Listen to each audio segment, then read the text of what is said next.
Welcome back to another episode of the Elite Service Group's Unfiltered podcast, where we go over everything that has to do with heating, ventilation, and air conditioning. Guys, welcome back. This is episode 13. We've been doing this for a couple weeks in a row, and honestly, I'm loving it, and you guys are too. So let's get into some questions that are commonly asked by homeowners when it comes to sales and HVAC. Question number 1, why do homeowners often feel overwhelmed or pressured during HVAC estimates? This is a very common question. Honestly, getting an HVAC estimate is something to feel a lot of pressure because you're about to put out a decent amount of money. Guys, when you buy an HVAC system, it is an investment in your home. So it's money well spent at the end of the day. Typically, the overwhelming comes from the thought of putting out thousands of dollars into your home, and at the end of the day, it's an honest investment, okay? Your house is something that you have equity in, and the more you invest in it, the more you'll get out of it. Question number 2, what's the difference between selling equipment and educating customers? Guys, you have to have a very special technician, salesperson, comfort advisor in front of you when it comes to getting an estimate on heating, ventilation, and air conditioning systems. The reason being is because it's a large decision when it comes to purchasing a system, and you better have somebody who is properly educated in this field to make the proper decision and guide you when it comes to purchasing these pieces of equipment. Question number 3, how should repair versus replacement really be explained to a homeowner? Guys, at the end of the day, when it comes down to replacement and repair, it comes down to what's the cost of the repair versus the replacement. Sometimes you have very crucial components that cost a lot of money fail in your heating or air conditioning systems, and sometimes it doesn't make sense to put an extra $2,000 in a system that's only going to last you another 2 or 3 years. Sometimes you got to just invest and go for it and just install that new heating and air conditioning system. It's not a bad investment, guys. Don't be scared to make that investment. Question number 4, why cheapest price usually leads to the most expensive outcome long term? I love this question because the cheapest price is not the best option for you. I always tell my customers, I'm not your cheapest option, but I'm your best option, for the reason being that I am properly educated when it comes to installing and servicing these pieces of equipment. Guys, just because somebody underbids your last contractor by $3,000 doesn't mean you're getting a deal at the end of the day, because let's just say that piece of equipment was not installed properly. You're going to spend more calling an actual professional to come out and either rip the whole thing out and replace that, or have to fix the piece of equipment that was installed by the unprofessional. Question number 5.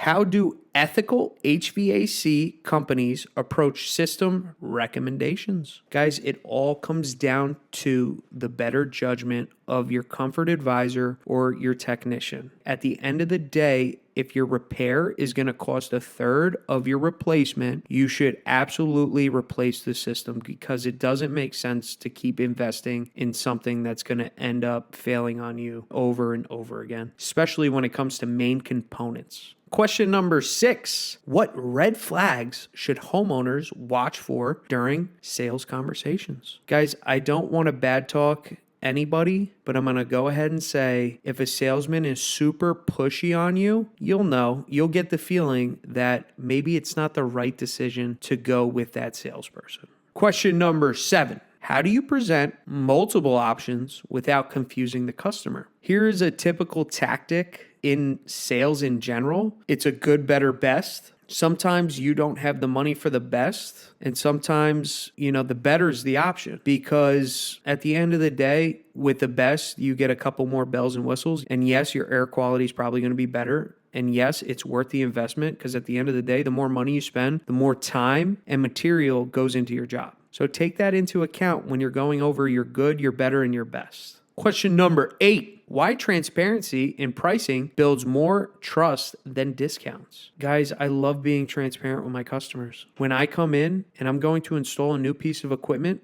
I'm going to be going over all the specific details that are going to go into their job so they have a proper understanding in where their money is being spent and why it's being spent. Okay? For example, if I'm giving you a good, if I'm giving you a better, and I'm giving you a best, I explain it simply like this. The good, you're getting a bare minimum. The better, you're getting a middle of the road. And the best, you're giving your technicians and your installers the time it takes to give you a 10 out of 10 install every single time. You're giving them more time to do their job properly. Question number 9. How does documentation, photos, videos, data change customer confidence? Guys, I post everything. Whether we're doing an install or a service, I take pictures. It's very important to showcase the type of work you're doing so your customers can properly understand what you're doing. At the end of the day, documentation and data just ends up for a better outcome, okay? Because when it's being documented, you have to be more diligent and you have to take your time to put out a perfect product, especially if it's going to be written in stone.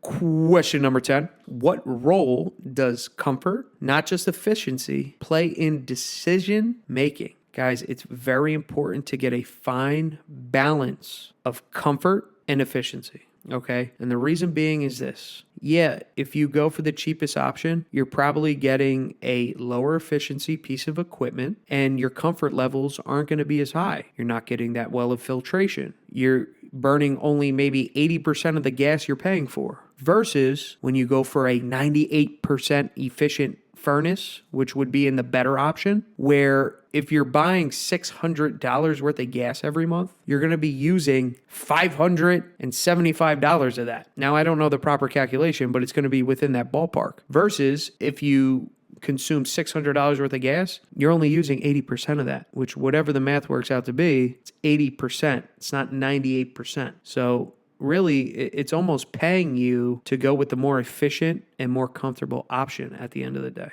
Question number 11. How should financing be discussed responsibly with homeowners? Guys, everybody needs heating or air conditioning at the end of the day. Don't let price be the reason why you don't make the proper decision. There are multiple different options when it comes to paying for your equipment, whether it be you've saved up for an emergency like this or you didn't, and there's financing options. When you're able to finance things, it leaves you more loose when it comes to making that financial decision. I think financing is a great option. Do you spend $2,000 on a car that's going to break down on you 300 miles down the road? Or are you going to go out, you're going to buy a brand new car or truck and finance it at the end of the day? Question number 12. Why high pressure sales tactics hurt the industry long term. Sales is a very delicate and difficult thing to master. At the end of the day, when you're selling something, you want to make the proper decision for the customer, not your pockets. There's a lot of good seeds out there and there's a lot of bad seeds.